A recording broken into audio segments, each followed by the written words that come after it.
me parece a mí que es una época que debemos reflexionar bastante sobre esta época, sobre esta fecha. ¿Por qué sentimientos encontrados? Porque la familia de mi padre era de Yungay y Yungay desapareció con este terremoto. Se vino una luz del Huascarán y desapareció. De manera que toda la familia de mi padre desapareció. Murió mi abuela, tres hermanos de mi padre, primos, tíos, sobrinos, etcétera, etcétera. Aproximadamente 40 familiares perecieron en esa avalancha.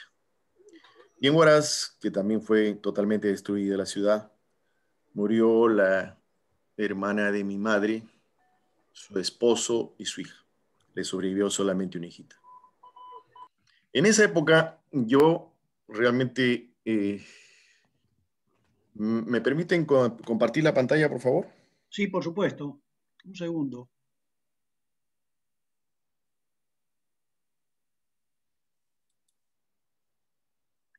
¿Cómo se hace?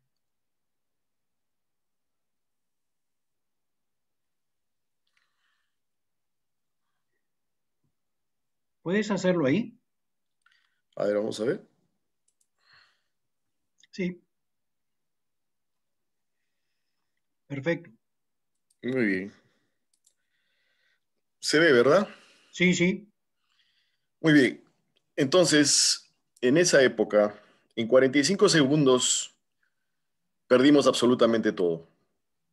Perdimos la casa donde vivíamos, el pueblo desapareció, el colegio, los amigos, familiares, etcétera, etcétera. En 15 días nos encontrábamos en la capital, nosotros con mi familia migramos y parecía un sueño realmente lo que había ocurrido. En ese momento que yo me encontraba en el colegio, me hice una pregunta. Me pregunté y dije, ¿quién tiene la culpa o la responsabilidad que haya ocurrido este desastre? En esa época de muy corta edad que yo tenía, me hice esa pregunta. Y bueno, por situaciones en la universidad, yo siempre me gustó mucho la ciencia. Ingresé a medicina y me trasladé a física. Y en el último año de mi carrera apareció un curso que se llamaba Sismología Teórica, que ni siquiera estaba como electivo. Lo llevé, pero la respuesta no la obtuve con la ciencia. Tuve que ir a la antropología, a la arqueología, a la historia, para tratar de responder esa pregunta que yo me había hecho. Y después, obviamente, de muchos años de graduarme, descubrí que todo esto comenzó con la conquista. Los antiguos peruanos, incas y preincas, habían desarrollado en base a miles de años de experiencia, todo un proceso de adaptabilidad al medio ambiente donde vivían, ¿no? Y definitivamente vivían en armonía con ese medio ambiente. Entonces, antes de seguir con esto, quisiera recalcar lo siguiente. Yo digo, ¿por quién tenía la responsabilidad de ese desastre? No del fenómeno natural, obviamente, porque hay que diferenciar en que un fenómeno natural es una manifestación de la naturaleza en su evolución, como un terremoto, una erupción volcánica, un tifón, un huracán, el fenómeno del Niño mismo, etc. Sin embargo, es decir, un desastre es cuando nosotros que habitamos este planeta vivimos digamos, ignorantes de cuál es el comportamiento de nuestro medio ambiente y vivimos de espaldas a las amenazas a las cuales estamos expuestos, ¿no? Y obviamente, al vivir a la espalda de las amenazas a las cuales estamos expuestos, todas nuestras acciones empiezan a generar contradicción con ese medio ambiente y lo que estamos haciendo es simplemente construir un desastre que vamos a cosechar unos años después. Ahora, definitivamente, cuando yo digo que comenzó en la conquista, fue porque todo ese conocimiento que habían obtenido los antiguos peruanos, incas y preincas, fue ignorado por la conquista y fue destruido por esa conquista. Y ahí empezamos a generar los desastres que cosechamos 400 o 500 años después. Evidentemente, cuando se fundan las ciudades en nuestro país, por ejemplo, Huaraz, que es donde yo nací, hubo mucha oposición de los pobladores de esa época, mucha oposición, porque había grandes aluviones. Toda la zona del Callejón de Huaylas será bella, pero tiene la amenaza de los aluviones. Ya ha habido aluviones durante siglos. Los últimos más cercanos, así el aluvión del 41 en Huaraz, que se llevó medio Huaraz, desborde de dos lagunas. El 62, que se cayó un pedazo del Huascarán y se llevó Ranreirika. Y el 70, que volvió a caerse una pared del Huascarán y se llevó Ranreirika y Yungay. El único aluvión que fue generado o disparado por un terremoto fue el de 1970. Los otros no, simplemente fueron por gravedad o porque se cayó un bloque de nieve en la laguna y se desbordó. Entonces, obviamente, en Huaraz hubo mucha oposición para fundar una ciudad ahí, por los curacas de la época. Sin embargo, se funda y la plaza de armas de Huaraz tenía 10 calles, 3 calles de este a oeste, 6 calles de este a oeste, 3 calles de entrada y 3 calles de salida, 3 avenidas, y de sur a norte 4. ¿Por qué habían hecho eso? Era la única plaza en el Perú que tenía tantas calles, para escapar precisamente de los aluviones que podían venirse. Otro elemento donde se funda una ciudad, pues, al pie de un volcán Arequipa, ¿no? Los españoles llegan ahí y no encuentran población, lo atribuyen a la ignorancia de los pobladores. Sin embargo, los antiguos peruanos sabían perfectamente que había erupciones volcánicas y que también había grandes terremotos. Entonces, todo esto fue totalmente ignorado y destruido por los españoles, por los conquistadores.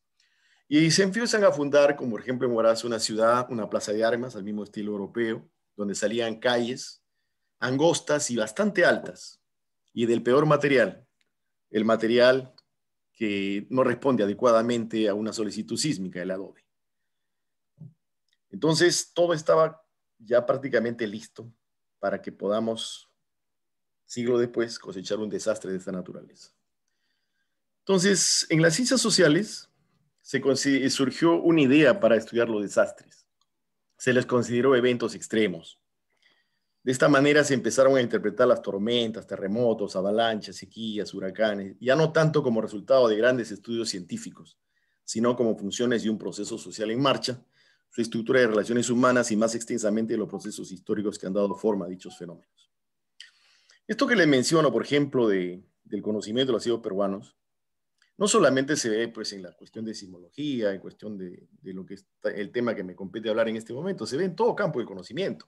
Estamos descubriendo recién una serie de avances que habían hecho estos antiguos peruanos. En esta diapositiva, por ejemplo, ustedes ven esta bolsa tejida con rocas dentro. Esto se denomina las xicras. Xicras. ¿Dónde se ha encontrado esto? Esto se ha encontrado en las bases de las plataformas, en las construcciones en Caral. Y también se ha encontrado en otras zonas de Ancash, justamente en las bases de las construcciones. La pregunta es, ¿para qué pusieron estos antiguos peruanos estas xicras, estas bolsas con piedras? En el año 2016, en Japón, hicieron una investigación sobre el comportamiento de estas xicras. Y digamos, lo que hicieron fue colocar todas estas xicras en una base, con una mesa vibradora, en una estructura con una mesa vibradora, y luego simularon un sismo, ¿no? Bueno, al simular el sismo, ¿qué ocurría? ¿Qué pasaba? Cuando el sismo llegaba a una determinada magnitud, las rocas dentro de las xicras empezaban a girar, a girar.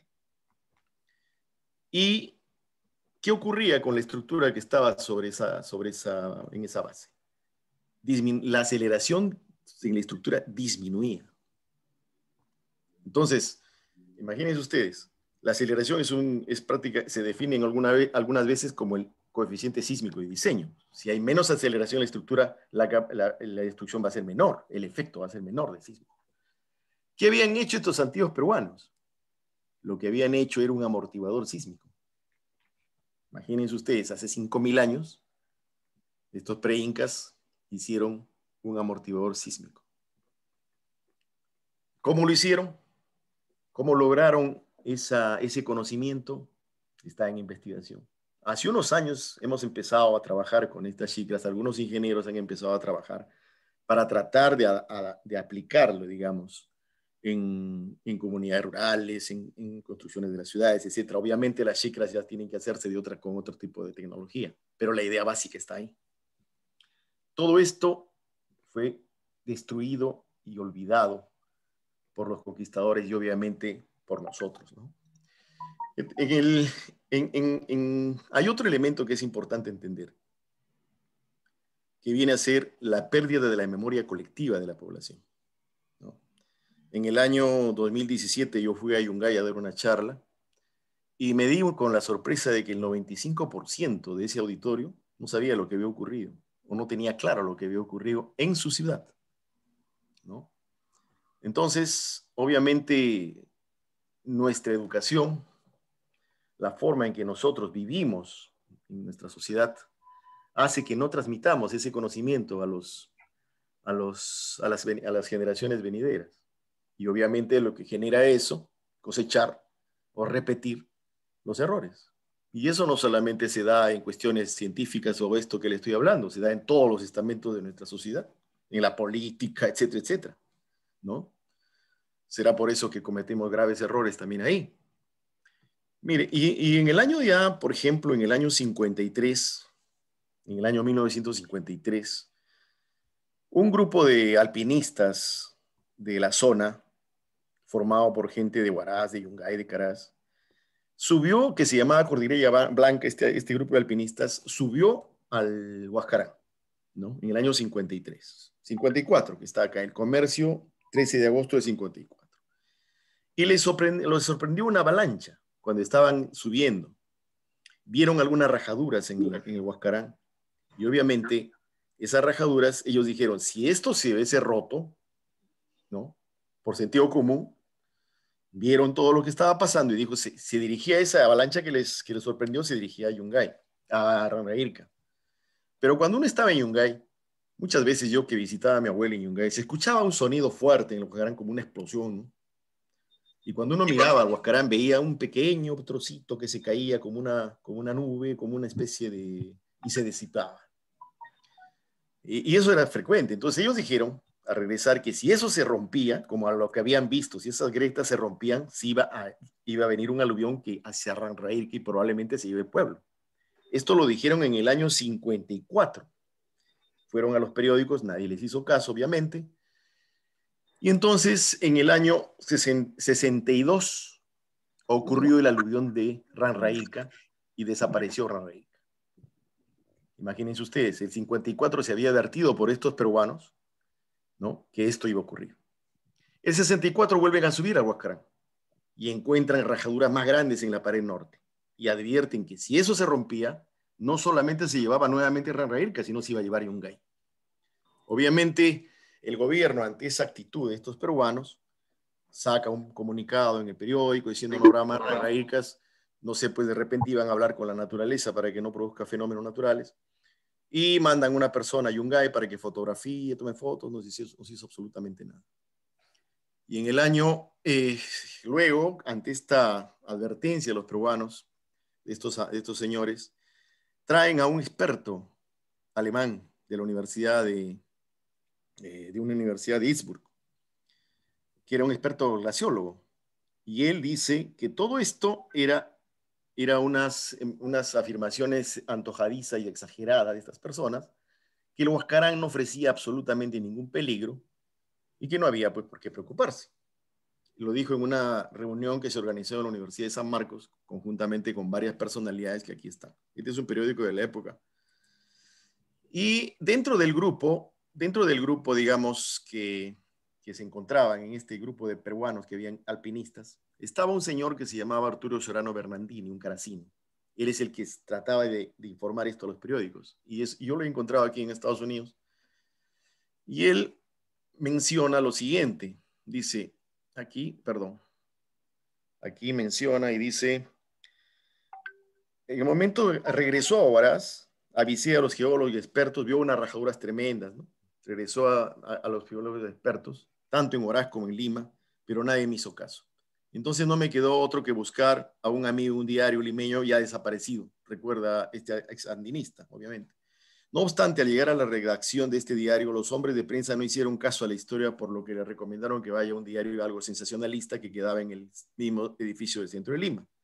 Ahí los periodistas ávidos de historias lo recibieron con los brazos abiertos y dieron en portada la noticia de que Yungay podría desaparecer. Esto fue el 64. La noticia de este periódico sonó algo así como: ahí vienen los marcianos, o a un meteorito caerá sobre la Tierra, pero por desgracia no me equivoqué. 2 años después, del 31 de mayo del 70, un terremoto hizo que esa cornisa del Huascarán se venga abajo y sepulte a la Yungay por completo. Esto es lo que afirma Soriano Bernardini en sus escritos, ¿no? Ahora, estas son las noticias que salieron. Esto, por ejemplo, es una noticia que salió 5 años, 9 meses, 9 días antes de la luz del Huaraz de Yungay, ¿no? Estos recortes me ha hecho llegar Arturo Soriano Bernardini. Esto sale en última hora, el 21 de mayo del 64. Hay grietas de 200 metros, se parte el Huascarán, ¿no? Esto salió también el 21 de agosto del 64. Huascarán amenaza barrer con las poblaciones que lo rodean, ¿no? Como candidatos se encontrará Rairca, Yungay, Tumpa, Mucho, Quimancos. Aquí se encuentra precisamente Soriano Bernardini en el periódico, y incluso observen ustedes, está una flecha apuntando de dónde iba a ser el aluvión, qué parte del Huascarán se iba a romper. Y precisamente esa parte es la que se rompió con el terremoto del 70. O sea, el 64 o sea, desde esa época ya se estaba advirtiendo por estos antiguos peruanos que podía haber un aluvión de ese nivel.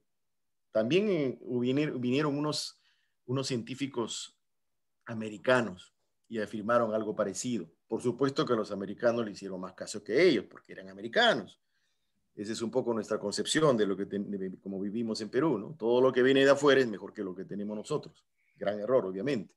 Sin embargo, también creo que hasta los metieron presos porque alarmistas, y ahí quedó. Bueno, ahora, yo les he dicho que no hay memoria colectiva. Y un ejemplo de lo que puede hacer la memoria colectiva, quiero contarles esta anécdota, esta historia de Japón.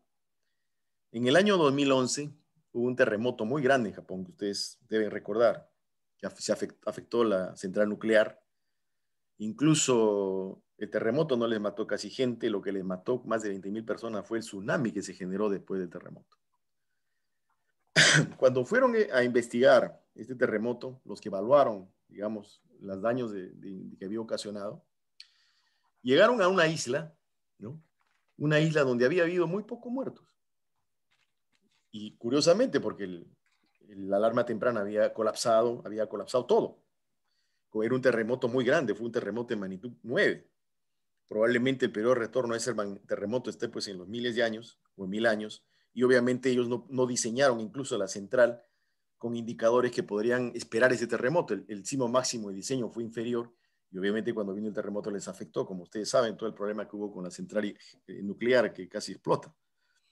Entonces en esa isla había encontrado muy pocos muertos. Y cuando preguntaron a los pobladores qué habían hecho para no tener tantos muertos, ellos le dijeron: nosotros sabíamos que teníamos que irnos a esa colina que está allá. Y había una colina más cercana, le dijeron los investigadores: ¿por qué no han ido a esta colina si está más cercana? No, porque nuestros ancestros dijeron que si íbamos a esa colina íbamos a morir, porque chocaban dos olas. Y efectivamente había un fenómeno que se generaba cuando chocaban dos olas y se cubría toda la colina. Y la pregunta era: ¿cuándo habían mandado ese mensaje los ancestros? Habían mandado un mensaje hacía 1148 años. Imagínense ustedes.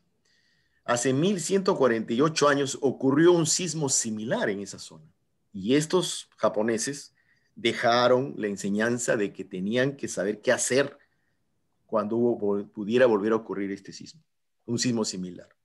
Pasaron 58 generaciones y vuelve a ocurrir el sismo. Y ellos sabían perfectamente qué hacer, porque ese conocimiento se transfirió de generación en generación. Ahí no pudo hacer nada la tecnología, no pudo hacer nada la ciencia, todo había colapsado. Sin embargo, un mensaje enviado hace más de 1000 años salvó vidas. Para que ustedes puedan darse cuenta la importancia de lo que es tener la memoria colectiva. Obviamente, que es un elemento especial, ¿no? Bueno, la pregunta es: ¿En qué condiciones estaba la zona de Ancash, la zona del callejón de Huaylas? El doctor Anthony Oliver Smith fue un estudioso de este tema, que precisamente me he encontrado aquí en Estados Unidos hace unos un mes y medio, más o menos. Y curiosamente, lo que yo descubrí con ese elemento de que todo comenzaba con la conquista, él en sus investigaciones leí lo mismo. Obviamente él es antropólogo, logró descifrar ello y ha escrito un libro sobre el terremoto. Y él decía que la sociedad que enfrentó el terremoto del sismo de lo que ocurrió en la tarde del 31 de mayo, en cierto modo ya representaba una catástrofe. Una economía caracterizada por ciclos de grandes auges, quiebras y desnutrición crónica. Y así era la zona. Una infraestructura que servía solamente para articular a una parte de la nación. Un sector industrial pequeño y vulnerable. Tasas de analfabetismo cercanas al 60%. Yo pienso que llegaban más del 70%, 80% de analfabetismo en la zona. Pobreza crónica con sus secuelas de desnutrición, mortalidad infantil y altas tasas de morbilidad. Un sistema político históricamente inestable en el que el poder se alternaba entre grupos selectos de la costa elegidos y los golpes militares. El peor desastre de la historia del hemisferio occidental solo se reconoce, como se reconoce al terremoto del 31 de mayo del 70, solo ha podido suceder en el Perú o en una nación que sufría condiciones similares. La mayoría de la población rural no contaba con energía eléctrica ni tampoco existía algún proyecto en este sentido. En Huaraz, por ejemplo, cuando Yungay, no sé hasta qué año habrá, yo he visitado Yungay hasta el 70, salvé de morir, porque nosotros íbamos a ir a Yungay justamente porque había cosecha de papas, pero yo jugaba en el equipo de mi salón y no quería ir. Además, se inauguraba el Mundial del 70, donde Perú jugaba, pues, en México. Y la inauguración era ese día, en el partido de México con Rusia. Yo quise quedar, mis padres se quedaron. Gracias a ellos salvamos la vida. Yungay, pues en esa época no tenía agua potable, no tenía desagüe, la luz venía en la noche y se iba al día siguiente. En Huaraz mismo, solamente unos años antes del terremoto, uno salía de noche a pasear con linterna, no había una luz buena, a pesar que se tenía el Cañón del Pato, la central hidroeléctrica del Cañón del Pato a menos de 100 kilómetros de la zona. Las comunidades rurales no tenían esos servicios, pues básicamente. Entonces, el terremoto no ha sido un terremoto extremadamente grande. Es un terremoto de magnitud 7.6 en la escala de Richter y 7.9 en la escala de Momentum, Kanamori.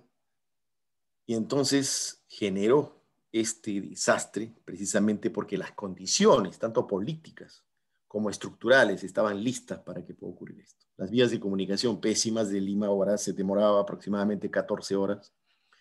Todo estaba listo para batir el récord en un desastre de esta naturaleza. Lo que justamente afirmaba al principio, ¿no? Que es un proceso histórico, social, un desastre. Entonces, ¿qué hacer? Nosotros cuando hemos llegado a esta situación, cuando yo visité Yungay, estuve ahí y dije, bueno, ¿qué podríamos hacer para contribuir con un grano de arena a que estas cosas cambien? O sea, nosotros lo primero que tratamos de hacer, firmamos un convenio con la UGEL de Yungay para poder implementar un proyecto que le denominamos EduSismo. Este proyecto educativo sobre prevención sísmica del Centro Regional de Sismología para América del Sur. ¿En qué consiste este proyecto EduSismo? Consiste en instalar estaciones sísmicas en los colegios para que los estudiantes administren las estaciones sísmicas y que informen a las entidades responsables los datos de los sismos detectados por estas estaciones. Son estaciones como las que ustedes están viendo acá en la parte inferior. Estaciones baratas que cuestan sus $600 a $900.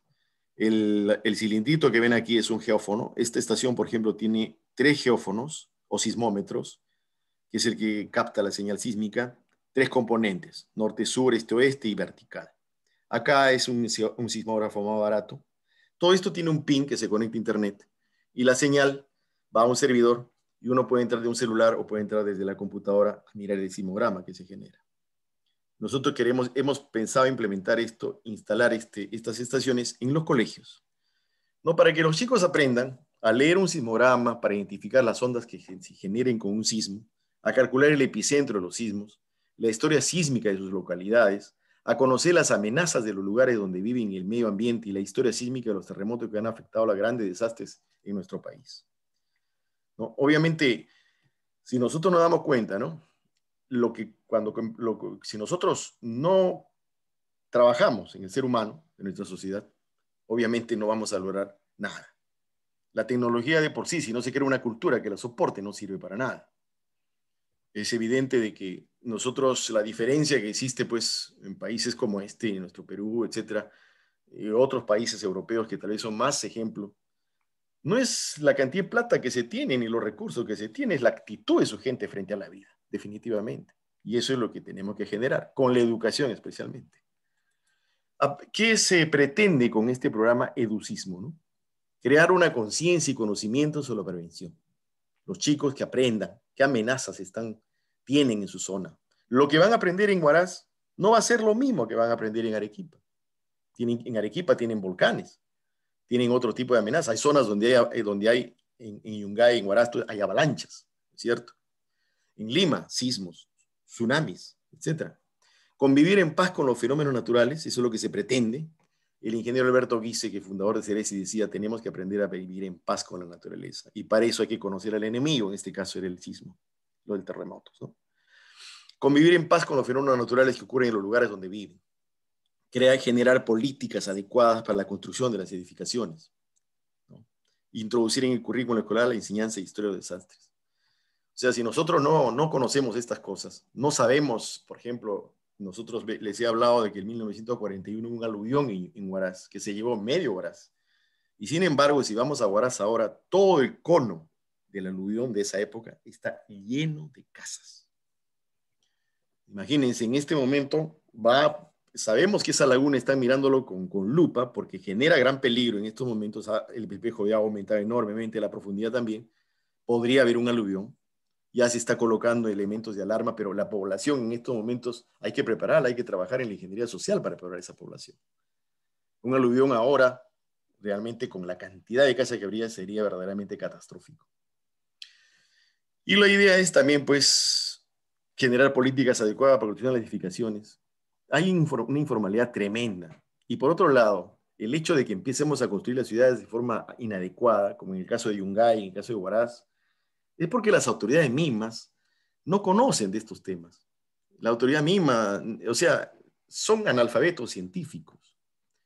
Es decir, probablemente los políticos sepan muy bien para qué sirve pues un cocinero, qué cosa es lo que hace, un lavaplatos, ¿no? Evidentemente es bastante fácil, pero no saben lo que hace un científico. Entonces los que toman los poder, obviamente al ignorar todas estas cosas que estamos hablando, empiezan a generar las condiciones y están construyendo un nuevo desastre que se va a cosechar en años. Construcción de las edificaciones. Hay un buen reglamento que tiene el Perú de construcción. La ingeniería no ha comenzado ayer, ha comenzado hace mucho tiempo y estamos en capacidad de hacer una casa que soporte una solicitud sísmica grande. Sin embargo, hay una informalidad tremenda, una corrupción tremenda en este sentido. Y obviamente la gente construye como desea. En Lima, por ejemplo, empiezan a lanzarse una construcción en muchas zonas con su albañil, va a la municipal y dice, tu licencia, no tengo.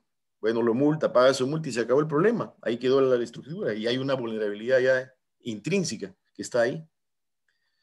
Y obviamente hay que enseñar en el colegio pues todo esto, ¿no? Introducir la enseñanza de la historia de los desastres. Yo creo que enseñamos historias de guerras, historias de conflictos armados, pero nunca enseñamos, por ejemplo, la historia de desastres. Y los desastres han cambiado sociedades. El 1746, el terremoto de Lima cambió totalmente la sociedad de Lima en esa época. Hay libros que se han escrito sobre esto, ¿no? Y obviamente el desastre de 1970 ha cambiado tradiciones, ha cambiado muchas cosas y los efectos duran décadas. Hasta el día de hoy generan esos efectos, ¿no? La estrategia para desarrollar el educismo, estamos firmando convenio con la UGEL de Yungay, también hemos firmado convenio con el Colegio Saco Oliveros de Lima y en Arequipa también desean hacer esto. Buscar el compromiso de los gobiernos locales y regionales, ¿no? Porque hay dinero, hay el dinero del canon que se puede utilizar para esto, en capacitación, etcétera. Y solicitar financiamiento a las empresas donde se desarrolle el proyecto. Por ejemplo, en Huaraz está Antamina, ¿no?, que tiene mucho dinero, que podría dar algo para esto. Se ha solicitado ya eso. Las estrategias, coordinar y ver mecanismos de colaboración con universidades e instituciones científicas con el objeto de estas puedan colaborar con la donación de construcción de equipos sismógrafos. Ya hemos hablado con el IGP, tiene algunos equipos que no usan, pero que están en perfecto estado, podrían también servir para esto. ¿no? Y hablamos también con el Ministerio de Educación para que un cambio pues, en la currícula en relación a los cursos de medio ambiente, ¿no? Bueno, ahora, la difusión, obviamente, solicitar a los medios de información la difusión del proyecto y generar reportajes donde se sustente lo que se pretende. Charlas periódicas dirigidas a profesores, estudiantes y toda la comunidad editada por profesionales de diferentes lugares del país y de los Estados miembros de CERES, vía Internet. Esto sería un prototipo único que ocurriría en el mundo, en realidad. Si hacemos esto en Perú, en Yungay, en esa zona y en otros países, eso se replicaría pues en Bolivia, en Argentina, en fin, otros países, en Ecuador mismo, ¿no? Que ustedes saben, había un terremoto en 2016 que mató gente y gran destrucción de infraestructura. Bien, las proyecciones obviamente se inicia con Yungay, luego vamos a avanzar con los otros departamentos del Perú, ¿no? Como ya les he mencionado. Bien, ahí punto final a la parte de deducismo. Otro proyecto que nosotros estamos trabajando para contribuir en relación a que no podamos volver a tener semejante desastre con otro terremoto que venga, hemos hecho un proyecto con la Universidad de Ingeniería sobre determinar la vulnerabilidad estructural utilizando las tecnologías de la información, ¿no? Entonces, es decir, ¿qué pasa? ¿Qué ocurre cuando nosotros, las entidades responsables de esto, qué dicen cuando va a haber un terremoto? Lo primero que nos dicen, ten lista tu mochila de salvamento. En el supuesto, pues, de que mi casa quede en el suelo, yo salga y no tenga absolutamente nada. En esta época ya la situación es diferente, ¿no? Yo creo que vamos a tener ayuda, ya debemos estar preparados en otro nivel. Es decir, lo primero que yo le tengo que decir, y como Ceresis, lo primero que decimos a la gente es, tienes que averiguar en qué situación de vulnerabilidad se encuentra tu casa, tu vivienda. Si tu vivienda está preparada para soportar un terremoto que va a venir. Definitivamente, en el Perú es un país donde han ocurrido terremotos por miles de años y van a ocurrir terremotos por miles de años más. Esa es la dinámica de la Tierra normal. Y eso tenemos que tener en cuenta. Estamos a puertas, o por lo menos ya todo está listo. Los indicadores que se han investigado están ahí, está en tiempo de alarma incluso, para que vuelva a ocurrir un terremoto como el de 1746, que se considera que tuvo una magnitud de 9 y tal vez un poco más. Ese terremoto rompió una zona desde Chimbote, un poco más arriba de Trujillo, hasta Pisco. Fue un terremoto muy, muy grande. Y ese terremoto va a volver a ocurrir. Y es el que estamos esperando. Eso va a sacudir muy fuerte probablemente la zona de Ancash, el Callejón de Huelas, pero Lima va a tener realmente el impacto más grande. Todos los simulacros y las reuniones que hemos tenido, se estima pues que van a haber 60,000 muertos, imagínense ustedes, pues es una barbaridad, ¿no? Y así como está Lima y como está creciendo, y con la indiferencia que uno ve en las autoridades, ¿no? Evidentemente no estamos preparados para soportar un terremoto de esa naturaleza. Las instituciones trabajan, ¿no? O sea, trabaja en un poco teórico, hablemos cosas, pero no estamos pues realmente impactando en esto. Ante esa situación, nosotros dijimos, bueno, ¿qué hacemos para poder darle al poblador una herramienta que le pueda permitir averiguar en qué estado de vulnerabilidad se encuentra su casa? Entonces, como les repito, hicimos un convenio con la Universidad Nacional de Ingeniería y determinamos una plataforma, una página, una plataforma, un portal, donde el poblador entra. Ahora voy a mostrarles, espero que me dicen si se puede ver, por favor. Un momentito. ¿Se ve? Sí, Sí, sí. perfecto, Leandro. Bueno, si uno entra a la dirección que está acá, que se la voy a mandar, uno aparece esta encuesta de vulnerabilidad sísmica. ¿Qué cosa es la vulnerabilidad sísmica primero? La vulnerabilidad se define en dos palabras como la incapacidad de respuesta ante una amenaza. Una incapacidad de respuesta es que he hecho mal mi caso, obviamente, ante la amenaza de un sismo. Otra incapacidad de respuesta es que yo vivo, no sé que ocurren terremotos ahí ni nada y vivo así. Es como la vida, ¿no? Como la salud. Digamos, yo no sé que la comida contaminada me hace mal, me como comida contaminada, pues, ¿no? Esa es mi ignorancia frente al peligro, está ahí y me hace daño. Entonces, cuando yo entro a esta plataforma, lo primero que la plataforma aquí sale, la encuesta de vulnerabilidad sísmica, la Universidad de Ingeniería a través de la red acelográfica, etcétera, y el Centro Regional de Sismología para América del Sur, le dan la más cordial bienvenida a la plataforma digital de vulnerabilidad sísmica que será desarrollada por medio de un convenio interinstitucional. Entonces, aquí cuando voy a la encuesta, automáticamente la plataforma identifica dónde me encuentro, ¿no? Aquí está diciendo que yo obviamente me está identificando que me encuentro en Estados Unidos. Luego me empieza a preguntar, digamos, el tipo de suelo donde está hecha mi casa. Incluso si no sé, no hay problema, hay también una opción. Y acá me dice con roca, grava, etcétera, etcétera. El área de la edificación, cuánto de área tiene mi casa, o la zona donde vivo, el edificio, en fin. Número de habitantes que tiene, uso de la edificación, que puede ser residencial, comercial, hospital, oficina, etcétera. Luego, ¿cómo he hecho la casa? ¿Con asesoramiento técnico? O sí o no. ¿Qué significa asesoramiento técnico? Doy un clic a este más y me dice, se construyó con asesoramiento de profesionales ingenieros, además cuenta con sus planos correspondientes. No tengo eso, entonces tengo que poner no, que significa que no se construyó con asesoramiento técnico y no cuenta con planos correspondientes. Bien, y así voy. Cada sistema estructural me muestra si es de adobe, albañilería confinada, qué significa la albañilería confinada, que me explica. Muros de ladrillo reforzados en borde por columnas y amarre y vigas de concreto armado. Y así. Pórticos de concreto armado, dual de concreto armado, año de la construcción, hay que ver el año que uno tiene, es aproximada si no lo sabe, número de pisos, si es un piso, dos pisos, tres pisos, etc. Irregularidad horizontal, aspectos geométricos, regular, irregular, irregular con proporciones inadecuadas. ¿Qué significa esto? Se presenta con una de las dimensiones en planta es mayor al triple de dirección perpendicular. Nos dice todos los datos para poder escoger la opción que nosotros queremos en nuestra casa que estamos evaluando. Irregular en la altura, igualmente, ¿no? Cantidad de muros, ¿no? Estado de conservación, si acá, por ejemplo, mal estado, cuando presenta aberturas mayores de 1 milímetro, grietas en los muros, columnas o vigas o techos. Irregular estado es cuando la vivienda presenta aberturas menores de 1 milímetro, ¿no es cierto? Y buen estado, pues, donde obviamente no presenta aberturas, ni grietas, ni fisuras. Separación entre edificaciones, entre mi casa y la otra casa, si no la conozco, pues no pongo aquí que no la conozco. Acá puede ser desconocido, más de 5 centímetros, o de edificio en edificio. Elementos no estructurales, hay que escoger la opción, ¿no? Que son los muros no arriostrados. Acá dice, cuando los muros de la vivienda no están unidos, arriostrados, a vigas y columnas para evitar su colapso. Ahí explica, ¿no es cierto? Bueno.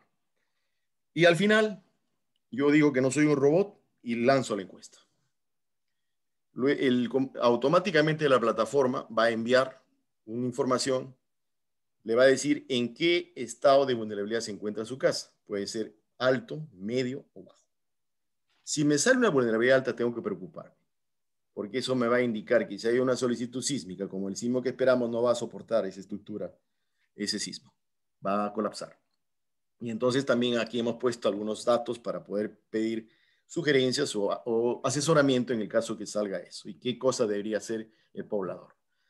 Esta es la plataforma que nosotros hemos creado y los invito a usarla, a resolverla y obviamente cada vez que se va llenando esta plataforma va generando un mapa de vulnerabilidad, ¿no? Un mapa de vulnerabilidad. Aquí, por ejemplo, ven el país y no solamente están llenando en el país, ya tenemos un convenio con Argentina, ¿no? Y ya en San Juan, que es una zona sísmica, y también ahí están utilizando la plataforma. Y aquí en Bolivia también. Y en Lima, por ejemplo, vamos a mirar, aquí en Lima han llenado muchas personas, pero la idea es que llenen masivamente y se forme un mapa de vulnerabilidad, pues, observen ustedes, aquí se puede ver gran parte de la vulnerabilidad que se tiene es media. Hay puntos rojos que son vulnerabilidad alta, que hay que mirar esas casas, qué cosas o edificios, para poder ver qué podemos hacer para que se convierta en verde o amarillo, porque en amarillo de repente queda mal la estructura, pero no va a colapsar, ¿no? O puede colapsar, pues de acuerdo al suelo, etcétera. Aquí ya tenemos todos esos datos, ¿no? Y aquí se está llenando, como pueden ver ustedes. Y así está a lo largo de todo el Perú. Todo esto está yendo a una base de datos que nos permite a nosotros evaluar y poder, de alguna vez, si el gobierno dice, ¿qué va a ocurrir en Lima, por ejemplo, con un terremoto de magnitud 9? Nosotros vamos a decirle, bueno, aquí tienes un mapa donde todas estas casas verdes no le va a pasar nada. Las rojas se vienen abajo y las amarillas van a quedar mal. Entonces, ¿cuántos muertos puede haber ahí? En fin, si ya tenemos todo esto llenado, ya definitivamente vamos a poder dar respuesta a esas preguntas. Y no solamente es para averiguar la vulnerabilidad, sino también para crear un poco de conciencia en la población sobre este tema.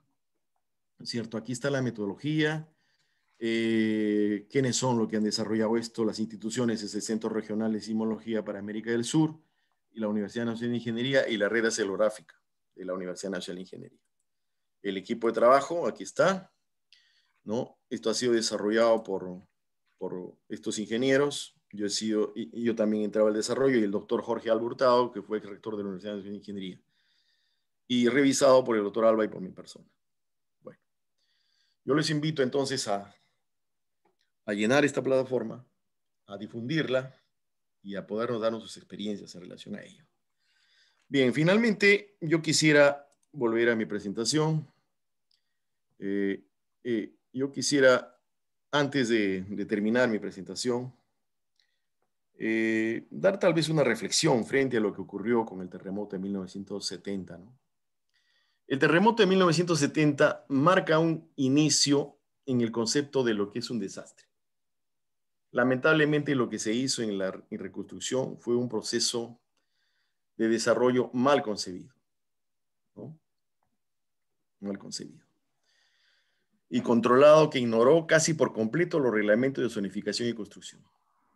Es decir, en el terremoto de 1970 es un terremoto importante porque ahí cambia, digamos, un poco la concepción de lo que se tenía de desastre. Hasta esa época se estaban hablando de desastres naturales. Y los desastres naturales no existen. No existen, los desastres no son naturales. Ahí empieza a cambiar el concepto de desastres y ya se empezó a ver el desastre como un proceso histórico-social. Fue el primer terremoto en la historia del Perú y probablemente del mundo que se involucraron 150 países en la ayuda y en la reconstrucción del país.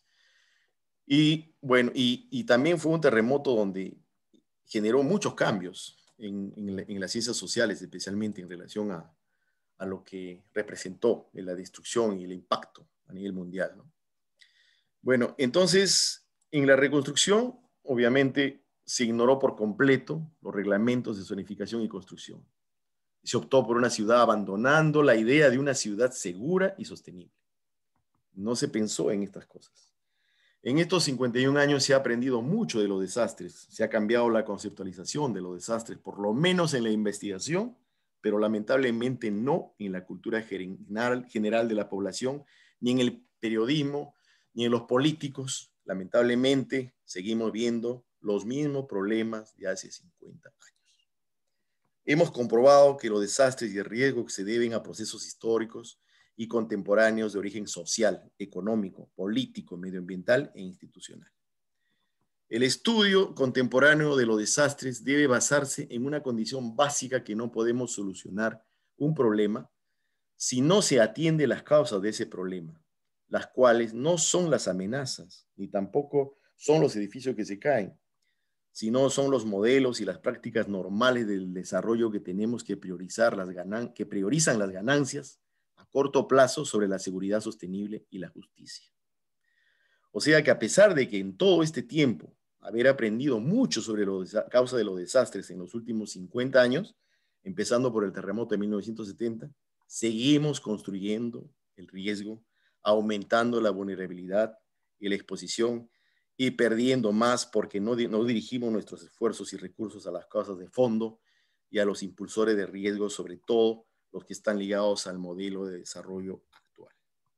Yo creo que eso es una cosa evidente, ¿no? El modelo de desarrollo que nosotros tenemos crea desastres.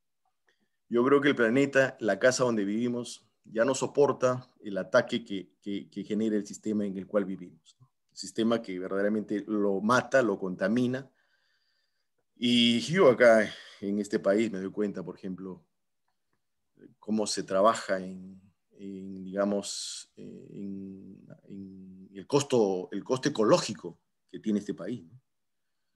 Es impresionante el uso del plástico, es impresionante, digamos, hay casas, hogares donde no lavan nada, compran todo y todo botan, ¿no? En los mercados se sale con 20 o 30 bolsas, ya no existe eso en algunos países europeos, pero el impacto de un país que el tamaño de Estados Unidos pues es verdaderamente impresionante, ¿no? Si seguimos con eso, no solamente vamos a generar desastres con fenómenos naturales, vamos a generar desastres como la que estamos viviendo ahora, con la pandemia. Hace aproximadamente 6 años salió un artículo de un científico que decía, la próxima pandemia, el coronavirus. Hace 6 años. Y él analizó prácticamente es lo que está pasando ahora. Él en esa publicación científica lo mencionaba, ¿no? Y no solamente van a seguir apareciendo este tipo de cosas, si no cuidamos el planeta. Y no hay que echarle la culpa a la naturaleza de nuestros pecados, diciendo que existen fenómenos naturales, desastres naturales. Espero que les haya sido de interés esta exposición y les haré con mucho su invitación. Muchísimas gracias. Leandro, realmente muchísimas gracias por tu presentación. Muy interesante, creo que para muchos hay cosas nuevas, para otros es todo nuevo. Los que ya te habíamos escuchado en alguna conferencia anterior, que hemos tenido oportunidad de encontrarnos, conocíamos parte del tema, pero las cosas que has presentado están muy, muy interesantes. De repente, no sé si hay alguien que quiera hacer alguna pregunta, pero yo me aventaría por la primera. Tiene que ver con el educismo. Con respecto al educismo, esa parte educativa, ¿está centrado en algún lugar específico, en alguna ciudad específica? ¿Está tratando de fomentarse a nivel nacional? No sé si puedes ampliar un poquito ahí. Bueno, nosotros hemos comenzado este proyecto con la ciudad de Yungay. Ya, ok. Hemos firmado un convenio, como les dije en la exposición, con la UGEL de Yungay, la Unidad de Gestión Educativa Local de Yungay. Y ya hemos instalado un equipo de la Red Oceanográfica Nacional de la Universidad de Ingeniería, del Colegio Ingeniero del Perú, en Yungay, un acelerógrafo. Existe. Y se ha instalado en un colegio Santo Domingo de Yungay. Obviamente ahí queremos instalar más o menos en unos 3 a 5 colegios una estación sísmica. Lamentablemente la pandemia prácticamente paralizó todo. Y también firmamos, como les dije, un convenio con el Colegio Saco Oliveros de Lima, que el dueño de este colegio pues es de Carhuaz, ¿no? de Callejón de Huaylas. Y con él pensamos en esto, pero yo quiero primero comenzar con Yungay, que sea el piloto. Y también Arequipa está con mucho interés de esto. Eso en Perú. Y hay otros países, como Ceresis está conformado por 2 Estados miembros, que están también muy interesados en esto, pero yo quiero comenzar primero en Yungay, que haya resultados y después esa experiencia se puede ya llevar a otros lugares. De acuerdo. Gracias, Leandro. No sé si hay alguien que quiera hacer alguna pregunta para nuestro expositor del día de hoy.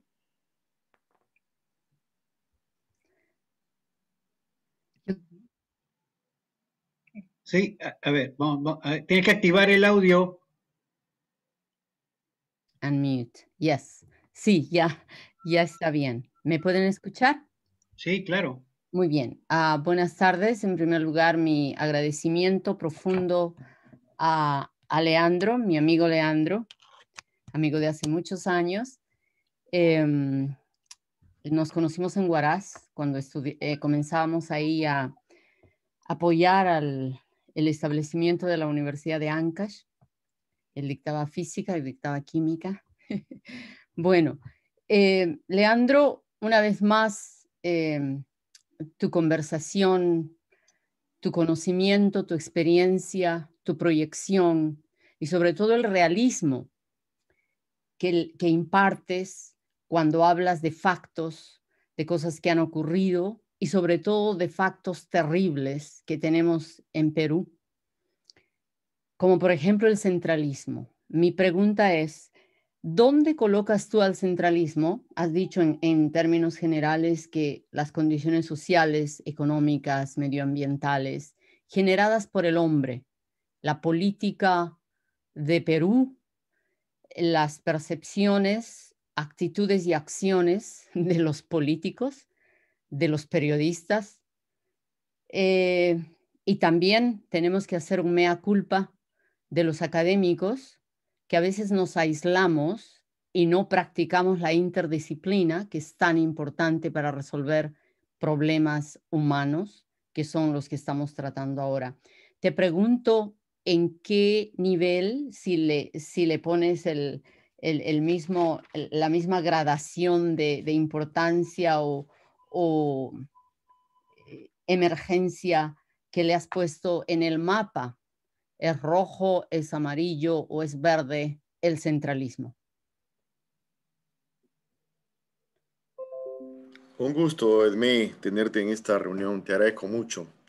Ella se encuentra en estos momentos en Canadá. Yo creo que el centralismo es un mal que hasta el día de hoy no se ha logrado resolver. Cuando se pensó en las regiones, precisamente era con la idea de tal vez trabajar en este problema de centralismo. Sin embargo, en las regiones se vio pues cómo es nuestro país, ¿no? Nadie quería estar con una región acá, nadie quería estar con la otra. Al final, prácticamente repetimos los 24 departamentos que tiene Perú. Y obviamente Lima es donde todo se va ahí. Y es más, ¿no? O sea, cuando hemos creado la central hidroeléctrica del Ñuñoa del Pato y cuando creamos otras obras de ingeniería en el país, no se piensa muchas veces en desarrollar esa zona del país. Se piensa en que esa zona va a dar el red al país, ¿no? Caso concreto, alguna vez en una consultoría fuimos a Pucará, por la zona de Puno, ¿no? Y se tenía que hacer una central hidroeléctrica. Y la ley dice que tú tienes que informar a las personas que están ahí de que vas a hacer esa obra, ¿no? Entonces empezó a hablar un ingeniero y estaba la gente sentada ahí y se parara un señor y dice, miren señores, por favor, yo soy el único que habla castellano aquí, todo el resto no habla castellano, habla quechua y hagan la exposición en quechua, por favor. Eso nomás a mí me hizo rebobinar. O sea, yo me quedé pasmado, dije, qué poco conocimiento tenemos de nuestra situación, ¿no? Bueno, ellos decían, se va a hacer la central, muy bien. ¿Vamos a tener luz? No. Si tienen luz, ¿vamos a pagar menos de la luz? No. ¿Nos van a dar trabajo? Bueno, entonces, ¿para qué queremos esta obra aquí? ¿No? Esa gente ya se pone así. Entonces, ¿qué se hace? Bueno, se les soborna, pues. Te voy a construir una iglesia, te voy a construir un colegio. Si existe luz, te voy a traer computadoras para que puedan admitir que se haga la obra ahí, ¿no? Eso parte, ¿sabe?, de un desconocimiento de la realidad, ¿no? O sea, cuando no puedes resolver un problema tú si no conoces la realidad. O sea, yo me he atendido en los hospitales del Estado, por ejemplo. He ido al seguro, he ido a los hospitales del Estado, ¿no? Porque me interesa ver esa realidad. O sea, muy fácil es hablar de las cosas si no conocemos esa realidad. Y mucho de lo que ocurre ahí se puede arreglar con haciendo reingeniería de procesos, nuevos procedimientos, nuevos elementos importantes. Pero tienes que conocer esa realidad. Si no, no puedes arreglarlo. Obviamente, si tú nunca te atiendes en los hospitales del Estado, nunca vas al Seguro Social, ¿cómo vas a arreglar esa situación si no la conoces? No sabes que el médico del hospital Loaiza recibe una historia clínica de 200 páginas y lo único que ve es la página encima. Es así, entonces tienes que saber eso, ¿no? Esa es la triste realidad de nuestra situación. Entonces, nosotros queremos solucionar pues con grandes proyectos, ¿no? Comprando grandes sistemas de información y todas las cosas habidas y por haber, y no se solucionan así los problemas.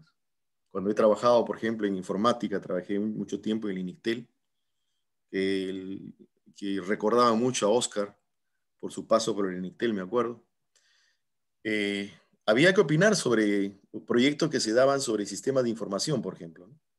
Y una institución del Estado compraba un sistema que costaba como $1 millón porque era el único que existía, el único que iba a resolver su problema. Nosotros propusimos, ese $1 millón no lo gastes ahí. Vamos a hacer el sistema nosotros. Vamos a poner 2 jefes de proyecto, 3, con tigres de las universidades, que hay en la UNI, en San Marcos, en diferentes universidades tenemos tigres y tenemos capacidad para hacer eso. Vamos a hacer un sistema y en 6 meses vamos a gastar menos que ese dinero, pero vamos a tener algo ya. Y hagámosle software libre. Por supuesto que no. Se compró el sistema, esa plata se fue al extranjero y obviamente nos casamos con esa empresa y no me estoy hablando de Intel, sino de otra empresa, de otra institución. Y tenía que gastarse dinero por los próximos años en esa situación. Eso es el problema, ¿no? Vivimos en un país de ese tipo, ¿te das cuenta? ¿Cómo puedes tú entender que tienes un jirón a zángaro donde se falsifica títulos profesionales, brevetes, DNIs, que está a 100 metros del Poder Judicial? Yo creo que es una locura. Yo escribí alguna vez locura 1, 2, 3. Esta es una locura, ¿no? Eso pasa. Entonces, eso hay que cambiar, hay que corregir, ¿no? Hay que corregir. Bueno, no sé si he respondido algo de tu pregunta.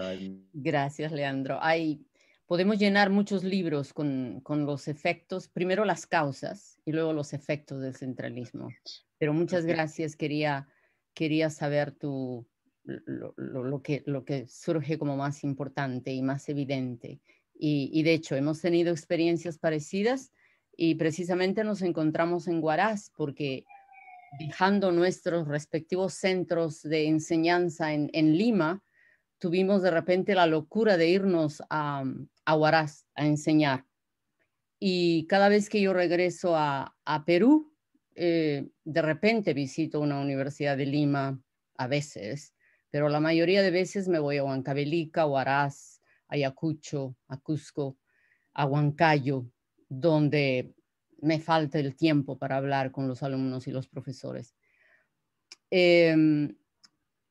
Permítanme decirles que estoy muy satisfecha de que hayan personas interesadas en escuchar a Leandro y sobre todo a mí me complace el hecho de que se comiencen a hacer cosas que se pueden hacer y no pensar, como decía él, en los millones y en darle negocios o la oportunidad de llenarse los bolsillos que los tienen demasiado llenos, los llamados países desarrollados. Y si nosotros venimos de estos países es por infinidad de razones, pero no dejamos en ningún momento de seguir trabajando por Perú. Y yo quiero felicitar a Leandro que a pesar de que él está ahora por circunstancias personales y etcétera en Estados Unidos y otros como él, estamos en países como Canadá, por ejemplo, pero no dejamos de aprender y aplicar lo que aprendemos a favor de Perú. Entonces, sigamos así y nosotros estamos, creo, dispuestos a contribuir a la descentralización y a la comprensión de los orígenes de esta y del cambio, porque el cambio se puede hacer. Al menos creo que al irnos y dejar una vida cómoda, por ejemplo, en Lima, tuvimos el coraje de hacer cosas en la sierra, en el Ande, en la selva, qué sé yo, donde se nos necesitaba. Gracias. Muchas gracias, Edmi, por tu participación el día de hoy. Me has hecho recordar cuando yo empecé a trabajar por primera vez, fue hace ya más de 40 años, y mi primer trabajo fue en la ciudad de La Oroya. Mi primera docencia universitaria fue a la Universidad de Huancayo, que enviaban alumnos de la especialidad de ingeniería eléctrica para que los ingenieros que estábamos ahí en La Oroya, en Centromin, pudiéramos darles las primeras clases, los primeros cursos de la universidad. Y después tuve la oportunidad de estar varios meses viviendo en Cerro de Pasco, donde podía ver cómo era la explotación del mineral y cómo vivía la gente y por qué no se revertía lo que se obtenía para esa ciudad. Y estoy seguro que han pasado más de 40 años y la situación no ha variado mucho. El Tajo ha seguido abriéndose, se construyó una zona nueva en Cerro de Pasco, Pueblo Nuevo creo que le llamaban o algo así, estuve por el año 80 y tantos por ahí, y efectivamente hay que ver la manera de cómo poder ayudar. Sin embargo, nosotros que estamos en este grupo, que somos del Radio Club Peruano, los radioaficionados, Tenemos participantes ahorita de diferentes ciudades del país. Está ahí con la mano levantada Jorge, que ahorita te doy entrada, que está en Arequipa. Está también Rolando en Trujillo. Está Iván en Chimbote. En fin, Jorge está en Monsefú. Tenemos de diferentes ciudades y estoy seguro que esta charla para ellos va a ser muy, muy importante porque no solamente es comprender la situación que tiene el país, sino cómo nosotros con nuestro hobby, con nuestro pasatiempo de la radio, podemos en algún momento entrar a ayudar cuando las comunicaciones fundamentales, las comunicaciones públicas no necesariamente estén activas. Voy a darle el pase a Jorge en Arequipa, que está con la mano levantada y que quiere hacer una pregunta. Adelante, Jorge. Muchas gracias, Oscar. Querido Leandro, primero felicitarlo por su exposición y permítame también suscribir cada una de sus palabras y conclusiones. Le comento un poco, antes de hacer la pregunta, eh, yo vivo en Arequipa, en la misma ciudad de Arequipa, y bueno, yo veo que esta situación que ocurrió en Yungay y algunos años antes en Ranrairca, es consecuencia directa de algo que en el trabajo conocemos, bueno, desde mi perspectiva y también de los arquitectos, un concepto que es el ordenamiento territorial, ¿no? El uso del suelo que se le da en nuestro país de forma desordenada, ¿no? ¿Qué es lo que pasa? Y le traslado un poco la realidad de Arequipa, que me parece que es como volver una película repetida aquí en Arequipa de lo que pasó hace muchos años en Yungay. Aquí vemos que se realizan construcciones o se habilitan terrenos con fines urbanos en zonas con peligro vulcanológico. Ya no hablamos solamente de que en la torrentera, porque en la torrentera entra agua, no. Hablamos de que las torrenteras de Arequipa, que hay varias, bajan todas quebradas desde el volcán Tutelar, que es el Misti, otras desde el Chachani, y todas ellas finalmente cruzan la ciudad y muchas de ellas en las partes altas son invadidas y luego inclusive reglamentadas por las autoridades a través de documentos técnicos como por ejemplo los planes directores de las ciudades. Arequipa tiene su plan director desde el último, que es 2016, vigente hasta el 2025.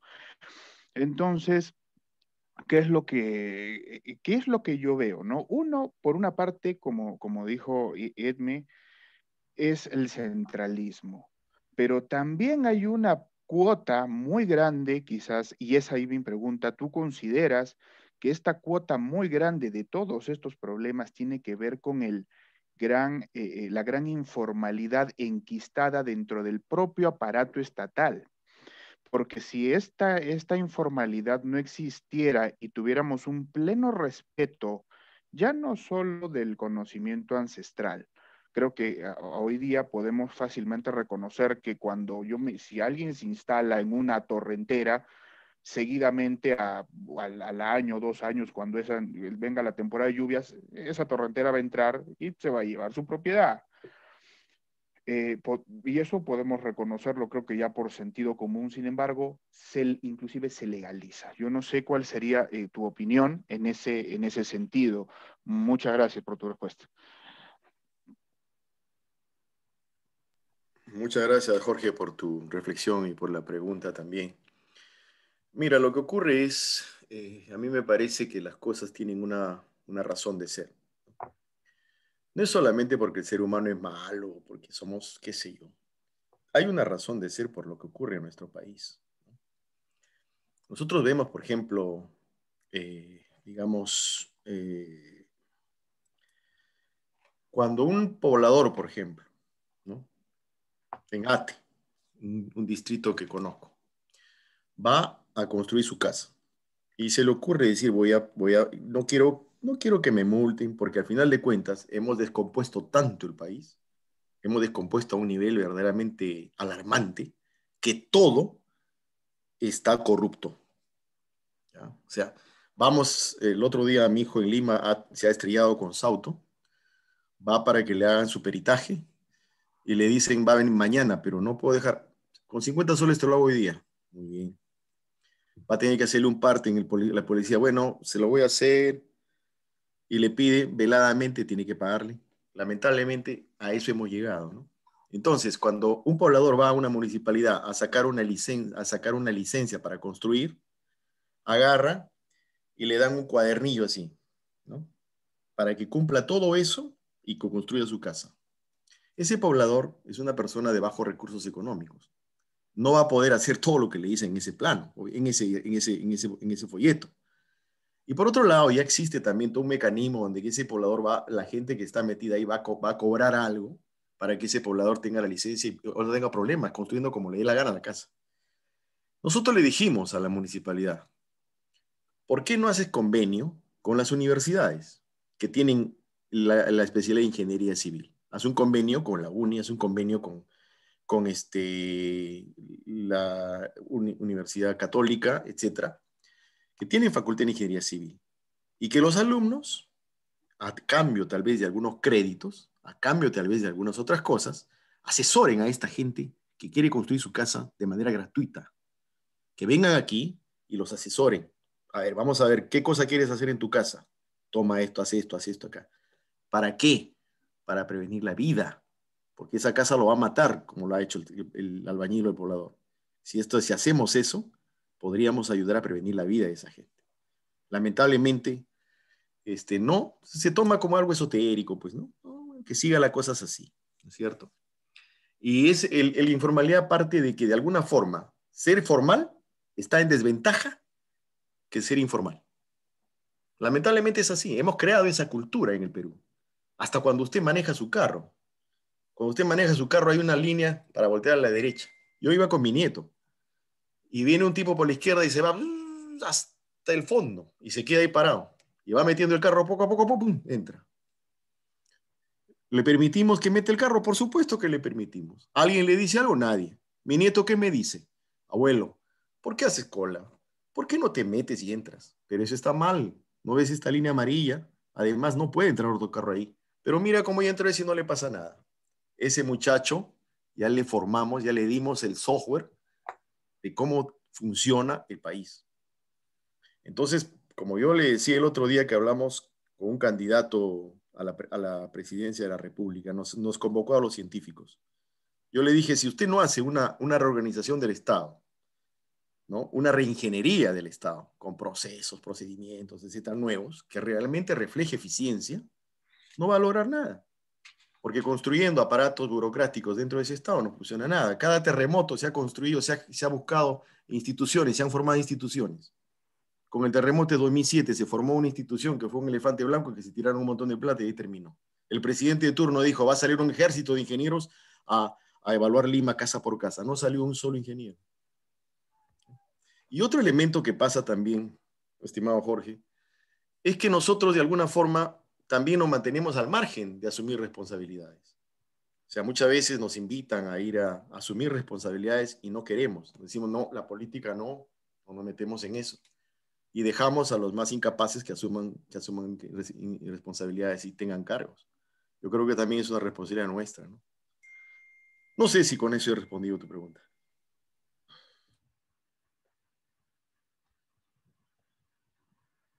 No sé si se me escucha ahora. Sí, ahora sí. Creo que estaba con silencio ya.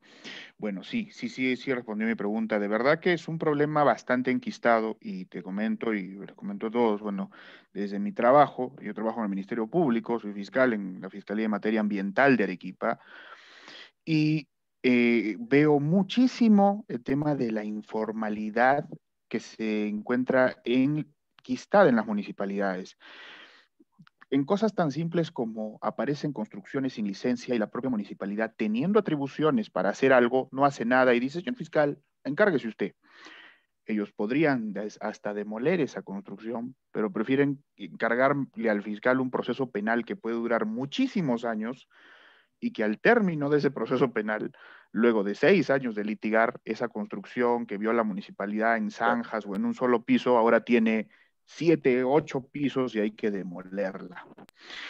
Ese es, creo yo, el principal problema, digamos, el primer granito de arena que llevó a esta catástrofe de Yungay y que algún día, Dios no lo quiera, podría llevarnos a Arequipa a la misma catástrofe con una erupción volcánica. teniendo vamos a cosechar eso en el momento Exactamente. que ocurra un desastre natural. Todo lo que mencionas, vamos a cosecharlo en el momento que ocurra un fenómeno natural. Por eso comparto tus palabras y tus conclusiones, estimado Leandro. Gracias, muy Muchísimas amable. gracias. Dejo el paso. Muchas gracias, Oscar. Gracias Jorge, gracias Leandro. No sé si hay alguien más que tenga alguna pregunta para nuestro expositor de hoy. Buenas noches. Luis, ¿cómo estás? Buenas noches, adelante. Buenas noches a todos. Buenas noches, Oscar. Bueno, muchas gracias por la exposición, señor Leandro. Estuvo buena.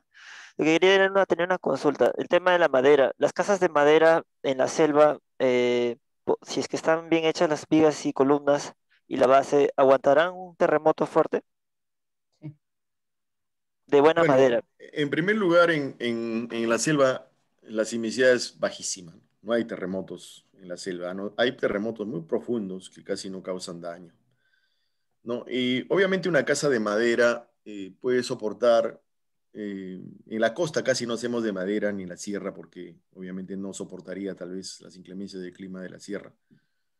Pero en la selva la sismicidad es bajísima. No hay sismos grandes ni pocas en la selva. Ahora, si tú quieres, piensas, me dices que un sismo en la costa podría soportar una solicitud sísmica, depende, la casa se haga de madera, tiene que tener un esquema de construcción y hay que hacerlo en función de las condiciones en que tiene cada lugar.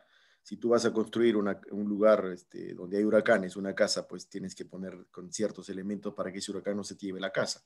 Igual, si es una casa de madera en un sitio sísmico, bueno, tenemos que ponerle algunas cosas para que puedas responder bien a eso. Obviamente la probabilidad que una casa de madera te mate es mucho menos que la probabilidad de una casa de adobe, por ejemplo, o de una casa que no es de adobe, de concreto, que falla, ¿no? O sea, se podría decir entonces que la madera es ligeramente más seguro que más seguro que el adobe o que el cemento. Yo no diría que no sé si más seguro, sino simplemente menos vulnerable, menos vulnerable probablemente, ¿no? El efecto que va a tener la madera en el ser humano es inferior a lo que ocurriría con una casa de adobe o de concreto, ¿no? Pero de todas maneras, pues no hacemos casas de madera en la costa, en Perú, porque de acuerdo al clima y al medio en que vivimos, no sirven. No Acá pinta. en Estados Unidos, esta casa que ustedes están viendo aquí es de madera, porque Igual acá es en, diferente, pues, ¿no? Acá no hay sismos, tampoco hay, el clima es diferente, entonces se puede hacer así.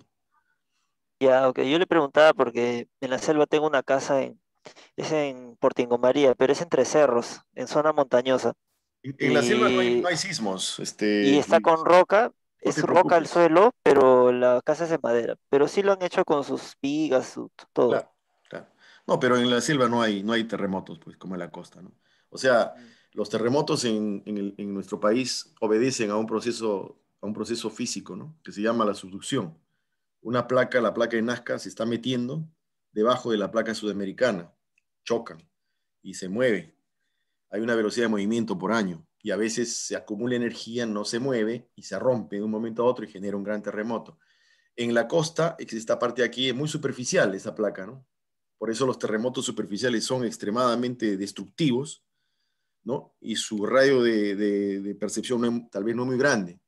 Pero conforme la placa va bajando, ya en la parte de aquí, estamos hablando de la selva, ya en esa parte casi no se generan terremotos. Y si se genera un terremoto, pues es muy profundo. Casi los efectos en la superficie son imperceptibles y obviamente tienen muy grande rango de percepción. Un sismo del año pasado, en mayo, ocurrió en la selva de una magnitud 8. Se sintió de una manera moderada hasta en Ecuador, en Bolivia, etcétera, ¿no? Tremendo radio de percepción, pero no generó absolutamente ningún daño. Okay. Ok, muchas gracias por la respuesta. De Gracias. nada. Gracias, Luis. ¿Alguna otra persona que quiera hacer alguna consulta, alguna pregunta al doctor Leandro?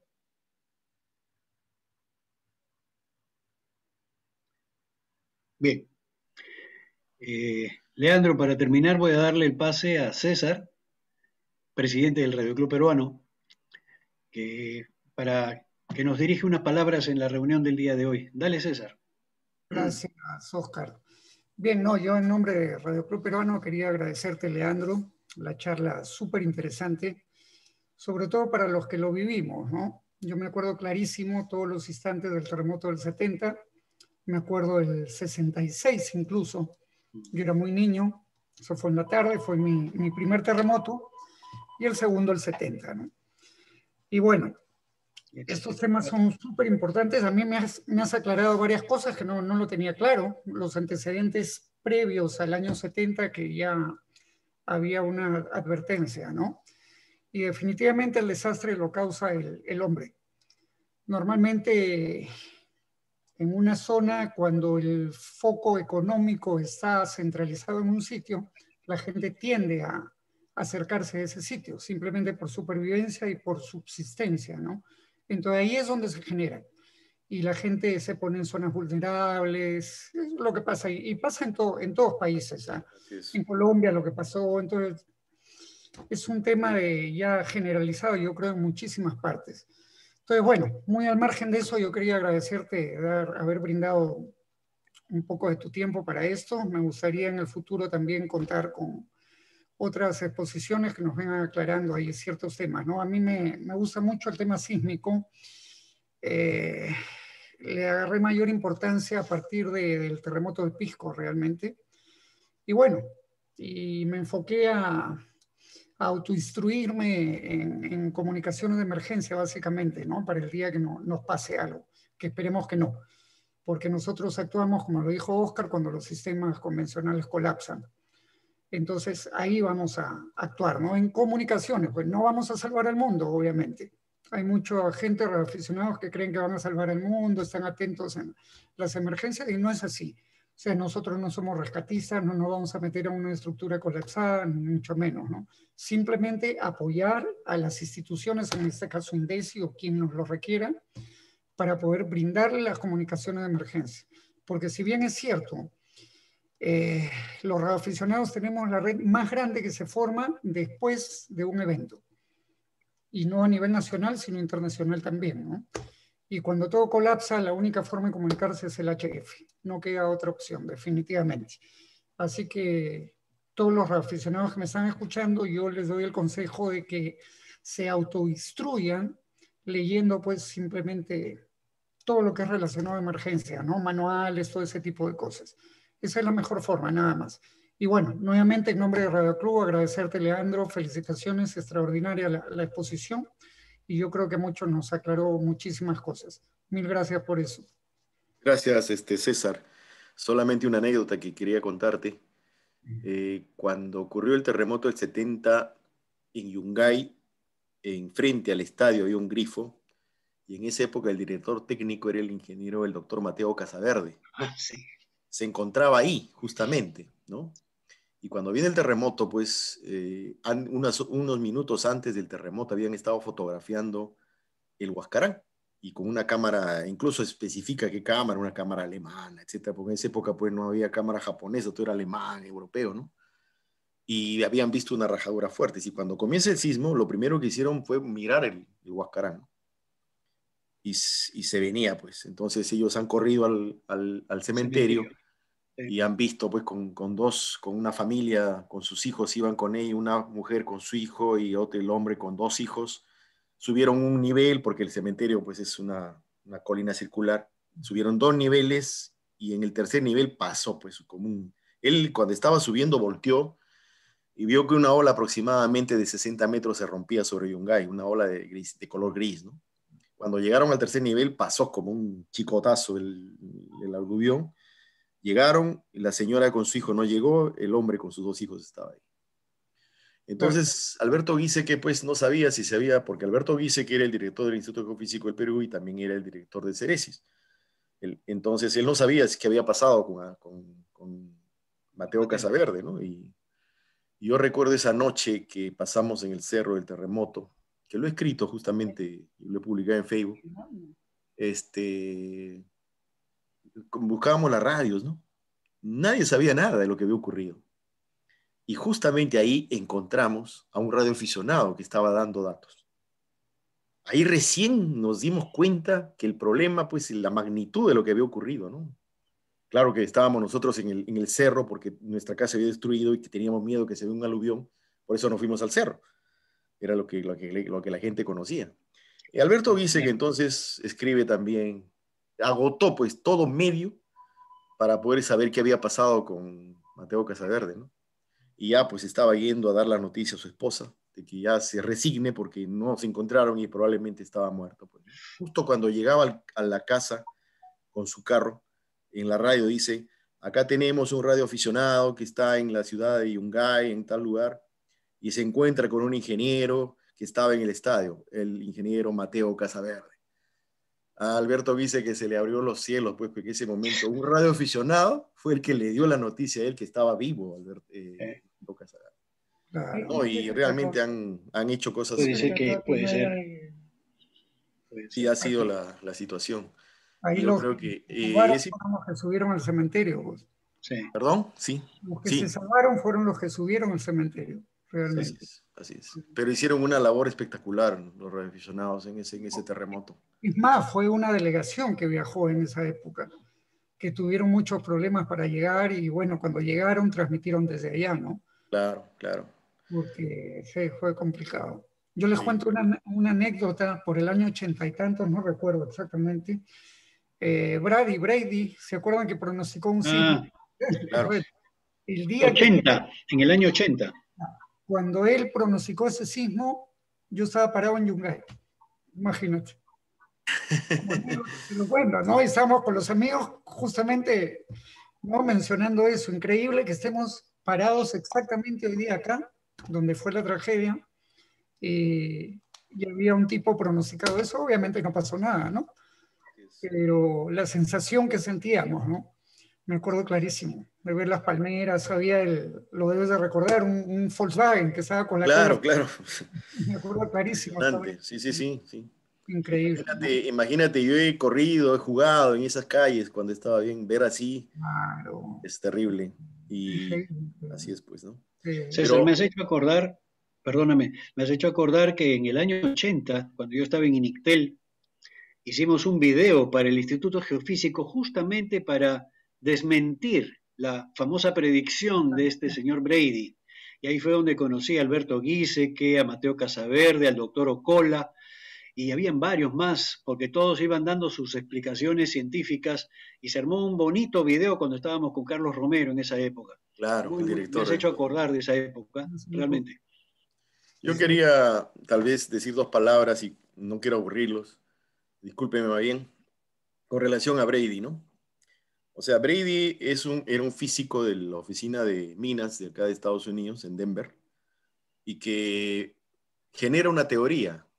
O sea, él la teoría la aplicó a sus minas y evitó muchos derrumbes de las minas, ¿no?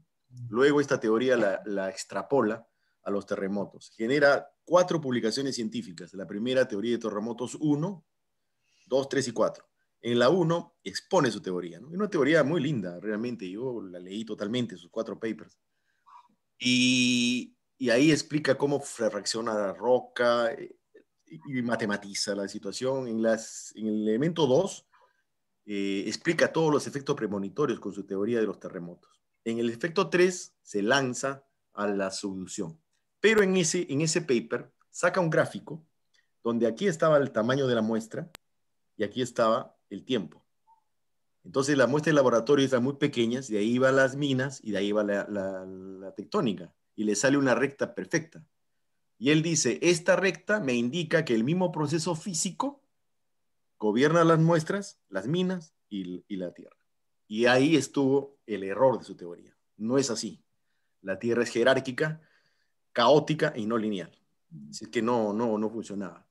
Pero nuestros grandes científicos de esa época no pudieron rebatir eso. No, o sea, brillaron por su ausencia. ¿No? Brillaron por su ausencia porque le correspondía a ellos salir y decir, esto no funciona por esto. Y cuando yo estuve en Italia, ahí me di cuenta por qué la teoría de Brady no funcionó y por qué no podía darse, ¿no? Y se le tachó de charlatán, de hablador, los curas, de adivinos salían en la televisión. Y esa experiencia interesante tampoco se aprendió de esa experiencia, porque fue algo muy interesante, como lo que generó ese tipo de noticias. Solo quería decir esto para aclarar un poco el concepto de Brady. Complementa Leandro, perfectamente. Sí. Perdón, yo quisiera aprovechar así un poquito. No puedo resistir la tentación de decir algo súper bueno sobre lo que son los sistemas complejos. Lo que acaba de decir Leandro ha cambiado el panorama de las ciencias del ambiente. Bueno, es mi campo. Mi campo es el diseño ambiental. Bueno, se llama petulantemente environmental design, que es imposible, pero bueno, es así como le pusieron las universidades por acá. Cuando comienza el desarrollo de lo que es la ciencia de la complejidad, hay una matemática de la complejidad y se aplica los principios de la complejidad a todas las áreas que tienen que ver con las ciencias del ambiente, ¿no? Y por eso es que la explicación de Leandro es totalmente lógica. Y ese es el problema nuestro en Perú y en muchos lugares del mundo, que todavía seguimos pensando con funciones lineales cuando hablamos de comportamientos de ecosistemas y de fenómenos relacionados con nuestro planeta. Y no solamente eso, nosotros los seres humanos, cada uno de nosotros es un sistema complejo de sistemas complejos. Entonces, nuestra complejidad es tal que no podemos ser predecidos en nuestro comportamiento. Entonces, tenemos que tener esa premisa, no solamente para los ecosistemas naturales, sino también para nosotros, los seres humanos, que somos síntesis y producto de la naturaleza. Gracias. Perfecto. Muchísimas gracias por ese aporte extraordinario. Bueno, si no tenemos nada más, yo quiero agradecer a nombre, igual que César, a nombre de Radio Club Peruano, Leandro, como siempre, tú nos has apoyado, nos das tu tiempo para compartir tus experiencias y el grupo de asistentes el día de hoy, que son gran parte de los últimos cursos virtuales que ha realizado el Radio Club Peruano en el 2020 y 2021, nuevos colegas, Oscar Alfa, nuevos radioaficionados peruanos que están empezando y creo que es una excelente oportunidad para que vayan guiándose en lo que es las comunicaciones como apoyo a una situación de emergencia que en cualquier momento se puede dar en nuestro país, en cualquiera de nuestras regiones. Muchísimas gracias, Leandro. Un fuerte abrazo a la distancia. Espero que podamos vernos cuando ya todo esto pase y puedas estar por aquí, por Lima. Muchísimas gracias. Gracias también a Edmi por su participación, por su colaboración en el tema. César, ¿algo más si tienes tú? A ti Oscar, por la oportunidad. Y he visto ahí en las chats la dirección, link de la plataforma. Sí. Les agradecería que lo difundan y si es posible lo llenen. Muchas gracias. Gracias, Leandro. Muchísimas gracias. Edmi, ¿ibas a decir algo? Sí, solamente agradecerles. Para mí esto es nuevo y quiero agradecer a mi amigo Leandro, que es quien me mandó el link y me invitó porque yo tenía muchas ganas de escucharlo, porque, bueno, tenemos temas en común y probablemente estemos trabajando juntos. Gracias. Gracias a ustedes. Leandro. Y gracias a todos por habernos dado unos minutos de su tiempo esta noche para poder compartir. Leandro, acá nosotros decimos en la radio primerísima. Mi esposa te manda muchos saludos que le tengo aquí a mi costado. Igualmente, un abrazo para tu esposa y de parte de mi esposa también, que ahora está en la cama. Gracias. Muchas gracias a todos. Gracias. Muy buenas noches. Adiós. Gracias. Gracias. Un link para mañana. Sí, mañana. Para mañana buenas noches, gracias. Buenas noches. Buenas noches. Muchas gracias. Buenas noches, gracias. Otra oportunidad, gracias. Buenas noches, gracias. Gracias a todos. Gracias, Oscar, por la invitación. Estuvo muy interesante la exposición habida por el ingeniero Leandro. Muy bueno, muy bueno. Le felicito a ustedes por gracias, Juan. Esta invitación. Gracias. No. Muy bien, muchas gracias. Buenas noches. Hasta luego. Buenas noches, Lorenzo. Buenas noches. Chao, Rosa. Gracias. Gracias, Oscar. Carlos, buenas noches, gracias. Buenas noches. Listo. Chao con todos. Buenas noches, Oscar. Chao, César. Gracias por todos. Ahora sí. Desconecto. Felicitaciones, Oscar. por la otra gestión. Bien. Ah, ¿ya hubo respuesta? Uf, súper buen impacto en el directorio. Ah, Así qué bien. Adelante ahora. Ya ahí vamos coordinando con Pablo. Ya, perfecto. Excelente. Gracias. Un abrazo. Gracias, Oscar. Saludos. Chao. Chao, Dieguito. Chao. Bye, bye. Chao, Flaco.